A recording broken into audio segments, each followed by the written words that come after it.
Visionary. By Douglas Milewski. Elemental P. United States. Copyright 2016 by Douglas Milewski. All rights reserved. Chapter 19. I woke in a hot dark room, slouched in a ray of moonlight squeezing through the boarded-up windows.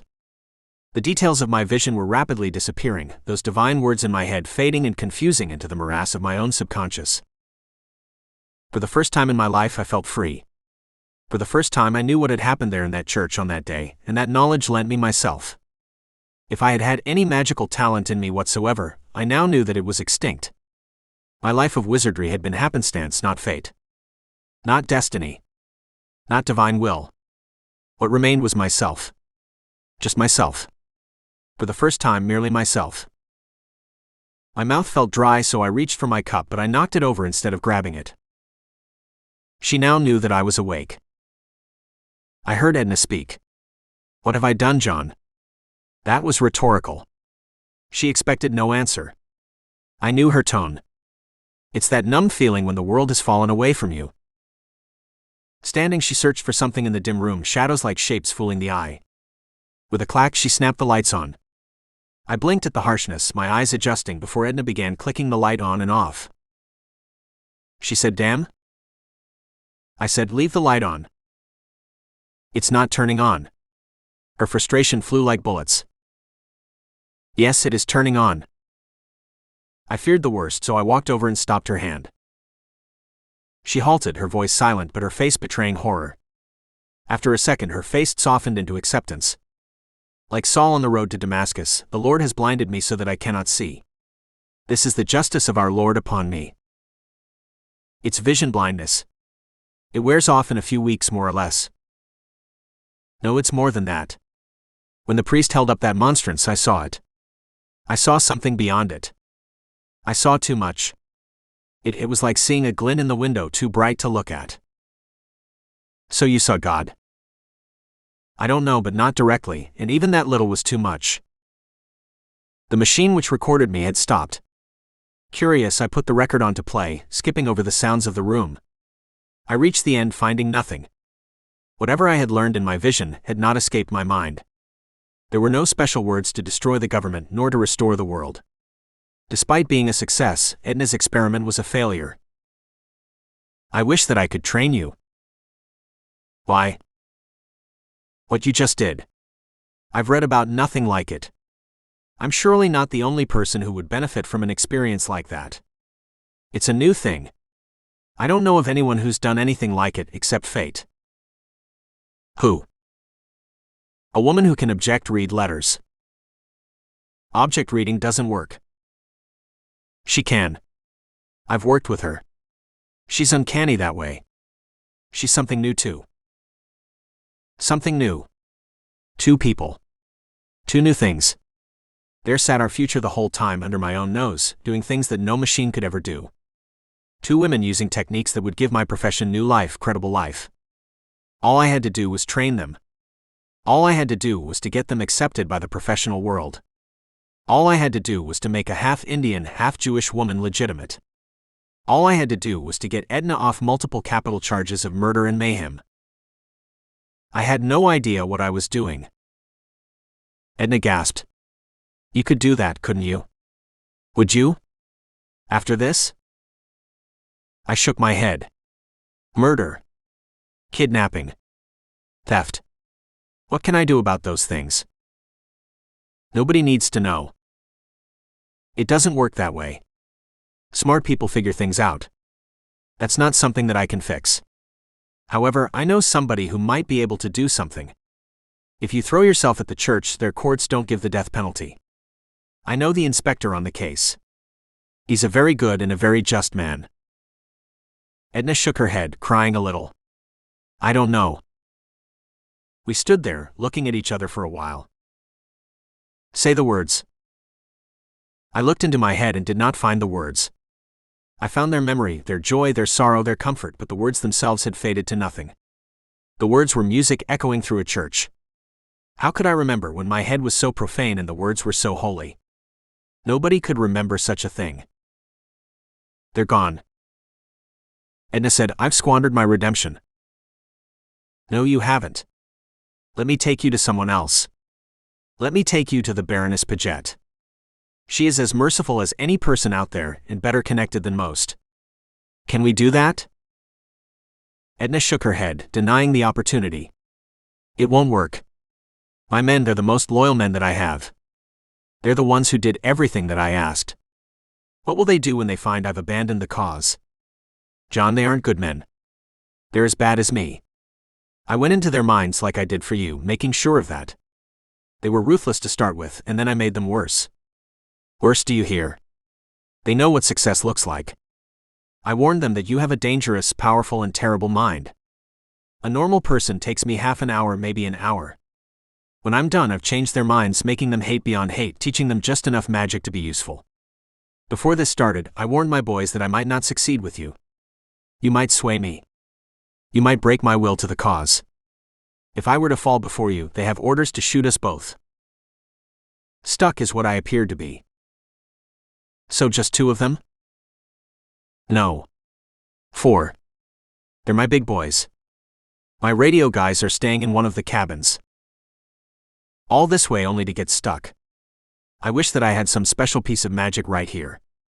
I wish that I had this special door that only I could see. When I opened it, it would take us somewhere else, to a place just outside this world, or even further away. Or maybe one of those great storms from the interior would roll over us, dumping so much raw dicta that I could find myself able to do magic. I wish that the angels would appear before me, offering to save us from our certain doom. I fell silent. Those sorts of things happened in stories. There's always a fanciful way out unless there isn't.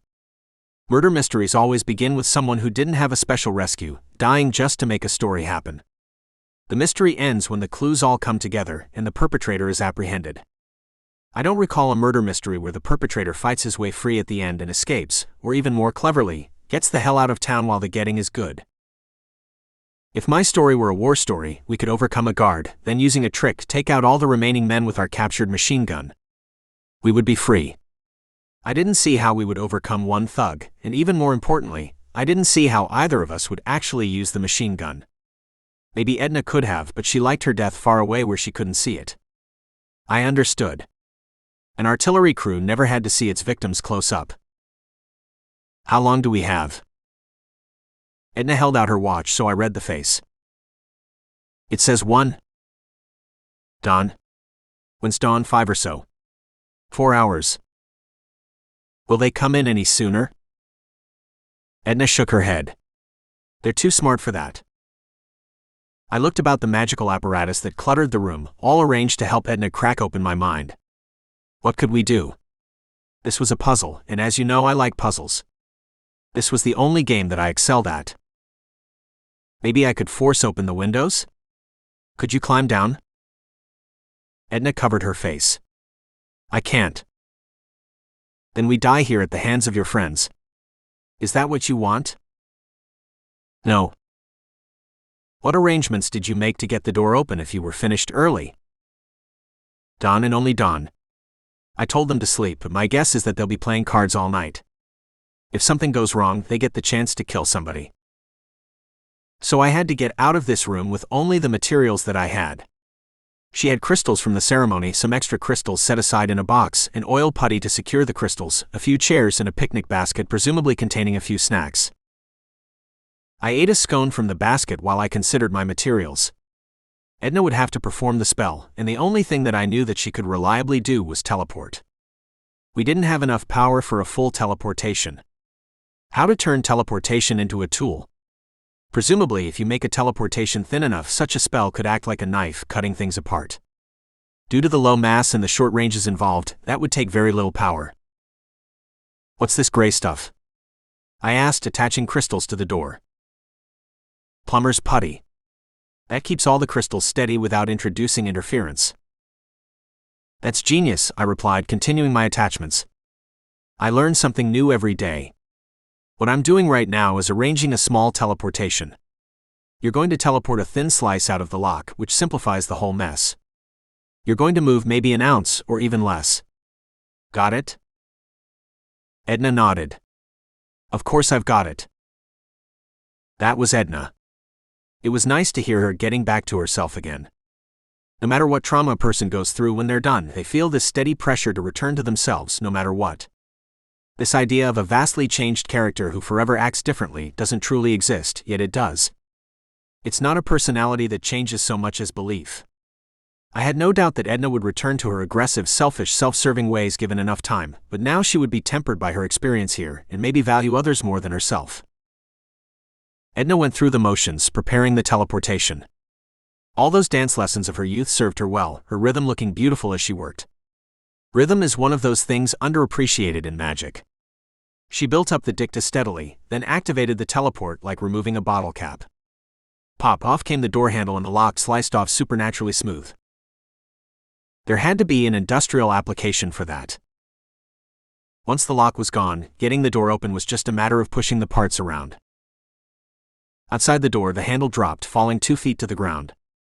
That noise seemed to echo down all the corridors endlessly, amplifying itself over and over until it was thunder. Would the men hear? I paused.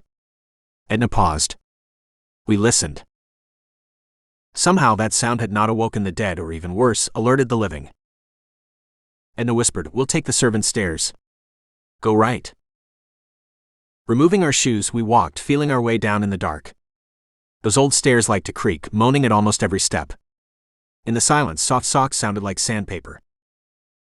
"First floor." Edna paused. I could feel her indecisiveness. Down the hall, we could hear her men playing cards in the foyer. I peeked out. They were in a very strategic location, able to see in every direction. We waited. We would surely be seen if we rushed out. They didn't have to know that someone was there, they only had to suspect it. 1 minute. 2. An hour. A century. I don't know how long we waited there, hoping for the best, when the guy facing us stood up, going for more beer.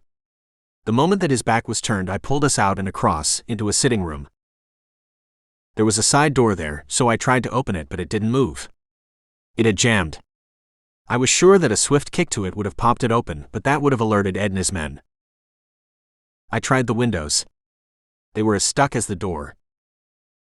Finally, there was an open window. We slipped out into the night and we were free. The air wasn't any cooler, but at least it wasn't inside. For the moment I felt free, then I realized that I had to walk in the starlight while guiding Edna. Our only companion was the whippoorwill. We walked down along a rut, for that was all that remained of the road, making our way as quickly as possible. We stayed together holding sticky hands while the mosquitoes made a feast of us. When it comes to death for mosquitoes, death can seem a welcome relief. Out on the main road, or as close to a real road as came out here, we walked easier. We had no need to duck aside as no one moved along at that ancient hour. Edna had dropped hands by then, holding onto my arm. I stared up at the hazy stars, all so magnificent across the sky. They were all the light that we had, giving us only shape and shadow. "I hated you," she said. "I couldn't forgive you. Your mother said so. When you left me there, when you lied, I felt betrayed. You had used me. It was she who had used me. I'm sorry. I'm sorry too. I used you badly, then couldn't take it when you did the same thing to me. Nobody does that to me, but I did it to everyone else. I see that now. When I saw that glint, I saw a bit of me, I think, and I didn't like what I saw." In the quiet, I heard metal. I heard a squeak. I heard a vehicle. Making a racket like a herd of buffalo on a stampede, I pulled us to the side, pushing through the undergrowth. As we had ample time to get settled, I took us back further than normal. Once hunkered down, Edna put her head into my lap, as if to demand that I be unselfish at that point. From ahead of us, 3 cars rolled by, followed by an open truck filled with men. Those lights threw out deeper shadows, concealing us further.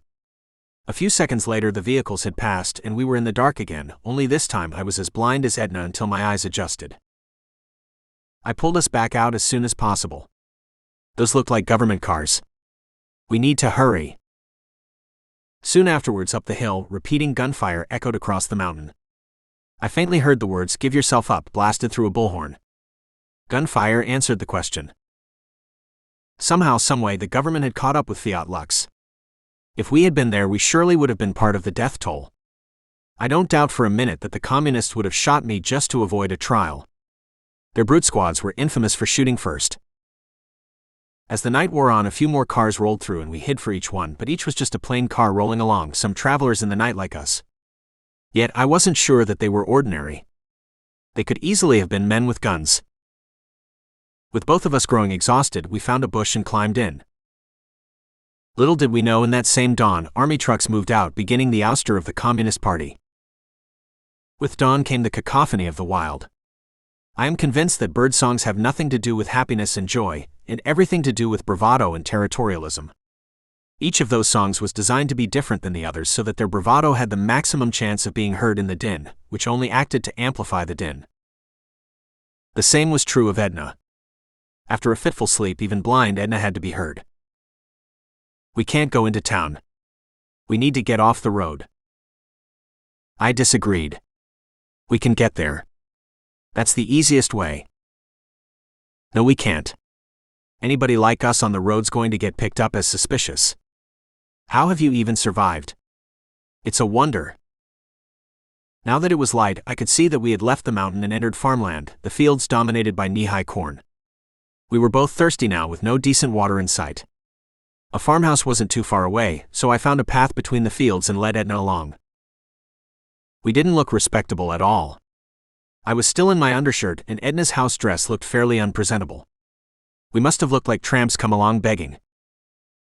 Being a farm, a few dogs dashed up to sniff us, terribly excited to greet the new visitors. They barked up a storm of happy, barely halting for petting. I figured that they were proper farm mutts, which is the best kind of dog. Damn those dog shows. After satisfying themselves that we were less interesting than we seemed, they ran off in search of more diversions. The farmer who lived there walked out, a graying man with a friendly face and a big belly. He hustled up, offering his hand. Hello. Ted Fitzgerald. What can I do for you? I shook his hand. We broke down up the mountain. We've been walking all night. The farmer said, You look terrible. Come on in. Annie. We have a couple lost lambs. His wife stood there at the screen door, gesturing towards us. Ted led me in, so I led Edna. Watching her face, I knew her look.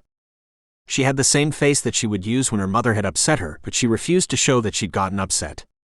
Underneath, I'm sure that she was a mass of fear, anxiety, and helplessness. She's blind. Bad liquor, I'm afraid. The doctor said it'll wear off. Oh dear thing, said Annie. Don't you worry. I'll take good care of you both. Ted said, That's why we voted for prohibition. Annie rolled her eyes a little, just enough to express her disagreement with that statement. So we sat down with that farmer and his wife Annie, an inestimably bright woman with graying hair and an outrageous laugh. Despite her age, her laughter sounded girlish. I almost have breakfast ready, but I'll put on a little bit more for you. Your car broke down? How far? I scrambled for a lie. Edna said, We have no idea. Forever, just forever. My feet are killing me. Annie cut a few more slices of bread. I'm afraid that we don't have much, but we do have enough to share. There's always more for the needy. The phone rang with a bright clang. This was one of those crank phones that ran its signals across the local barbed wires rather than a proper telephone line. Annie picked it up and listened, gasping in amazement. When? How? That's amazing. Thanks. She hung up with glee. That was Linda in Bricksburg. The army is seizing control. They're kicking out the communists. Ted said, Hallelujah. What about the church? We don't hate the church, said Annie. That's not my question. I'll ask. Just keep it down. Everyone's on the line. I can barely hear. As Edna and I had escaped down the road, a needed coup had begun. Personally, I can't call a coup good because with that precedent, the army gets to participate in government. That hubris is bad for democracy. Even so, I was relieved because they had finally moved on our rulers. It seemed that everyone was happy, except for the communists. Nobody knew what was going on except that something was going on. Soldiers were at train stations. Soldiers were at switchboards. Anything else was anyone's guess. The phone outage didn't affect us as there was no central switchboard on a barbed wire network. It was a party line. Anyone could hear anything. Annie said, "Nobody's doing anything about the church. Not a soldier in sight near any churches, just the train station. Ted, they're meeting up in town to show their support." "I'll get my gun." As Ted got his gun out, Annie had more to tell. Fabulous news. The radio announced that the Baroness is going to be interim governor. "I'm breaking out the sherry." Ted shook his head. He was a Methodist. She was a Lutheran. That bottle of sherry was a compromise that made it all work. 3 of us shared in the joy while Ted went out to kill a chicken for dinner. I was thrilled to hear that the Baroness Paget would be our interim governor. She was a conscientious woman who knew how to pick the right person for a job. She beat the communists hands down, who only picked the most loyal people for a job regardless of qualifications. Immediately behind the joy came my concern for Comrade Fate. I missed her in that moment. This would be a good place for a few of her dry jokes. She might be annoying in her way, but I had gotten to know her, and to be honest, I had enjoyed her company. Inside, she was a terribly good person. Outside, she pushed you to be a better you. That would annoy anybody. Now what would happen to her? She was a Communist Party member with a 2-digit membership number. She was bound to get caught in the legal sausage grinder. I would need the Baroness's help to help Fate. Meanwhile, she would make herself safe. I didn't know where she would hide herself away, but I was sure that she'd planned for it. Funny how a girl gets under your skin like that. Right now it was time to get to the Baroness. How could I even do that? Her house was surely surrounded by the army and her phones controlled. The best thing to do would be to telegraph her from the train station. "Can we come with you?" With soldiers about, I doubted that we'd run into any trouble with Fiat Lux. Annie looked at my clothes and shook her head. Not looking like that. She took me back to a bedroom and rustled through a bureau. These were our sons. George joined the Merchant Marine and never came back. His ship had been with the Red Cross but got torpedoed anyway. Shameful. I had heard about that. So now I dressed in a dead man's shirt. I didn't know how to feel about that. Was it creepy because the man was dead, or sweet because Annie wanted me to wear it? I deferred to Annie. If she was willing to give the shirt, then there was nothing wrong with wearing it. From the closet, Ted brought out a hunting rifle. "I can lend this to you." "No, I don't prefer guns anymore." Ted took us to town in his truck, where we met up with the other militia members on the steps of the Methodist church. Their guns were mostly hunting rifles with a smattering of shotguns. I saw a few revolvers on hips. For the most part, all the men were soberly participating in their civic duty. The boys liked pointing their guns about, so older men had to continually keep the younger ones from shooting somebody. "Should we walk over to the train station?" asked their elected captain. There was an army squad over there. I could see some nervous soldiers getting worried and shooting. "They don't know you." "I have to go send a telegram anyway. Let me walk over and warn them that you're coming. I'm just one guy, so they won't spook." "And he'll have me with him," said Edna. "They won't shoot a lady." So Edna and I walked slowly down the sidewalk, with me guiding her. She had developed a limp by then. Blister. I wasn't paying much attention as we walked because I was mostly worried about the guns ahead of me. Somebody must have been looking out for me in town, for we weren't more than 20 paces down Main Street when a car rolled out from a side street. I didn't think anything of the car until I saw the bullet holes in the passenger side door. From behind, I heard another car roaring up. That one looked no better. "What is it, John?" "Communists." I looked about for an open door, but it was Sunday. All the shops were closed. The cars stopped in front of us and behind. Well-dressed men emerged brandishing machine guns. Not a tie was crooked among them. I saw Mel get out with them, so my heart rose out of my belly. They weren't communists at all. "Raise your hands," Mel said. So we both raised them. As we stood there, the militia must have also assumed that the church cars were communists, because most people didn't hate the church. Or maybe it was the army that made the mistake, thinking that the church had taken sides. Adding to that, the church cars had been out all night and didn't know about the coup at all. To tell the truth, nobody knew what was going on or who was on which side. The situation was rife with confusion, which explains why somebody opened fire. At the first shot, I pulled Edna down, hitting the concrete hard.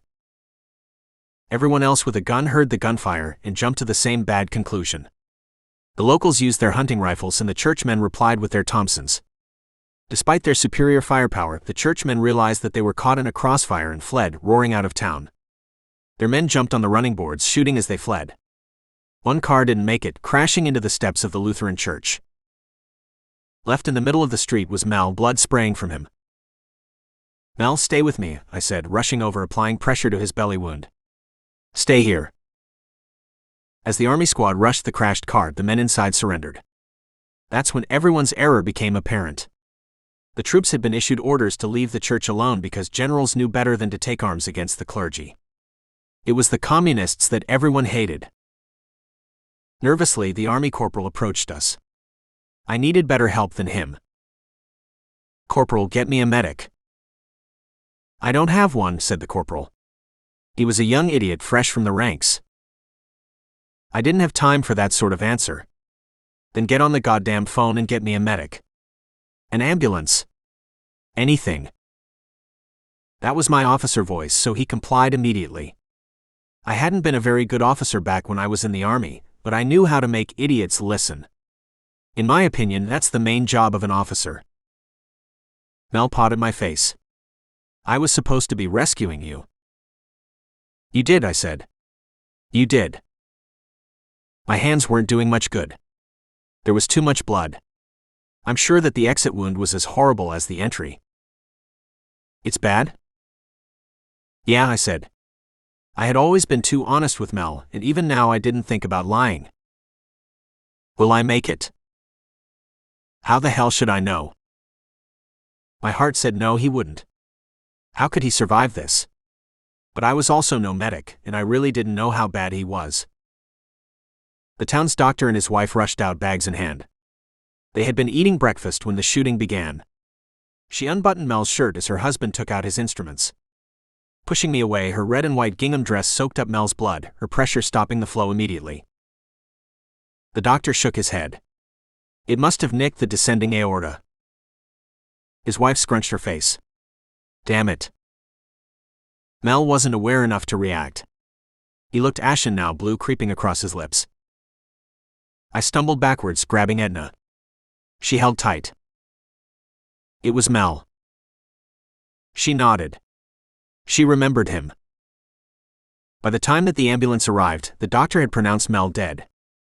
The coroner came by and did the same. The militia milled about, looking a bit shamed. Somehow nobody thought to ask me what that was all about. It was just one of those tragedies where everybody makes the perfect mistake.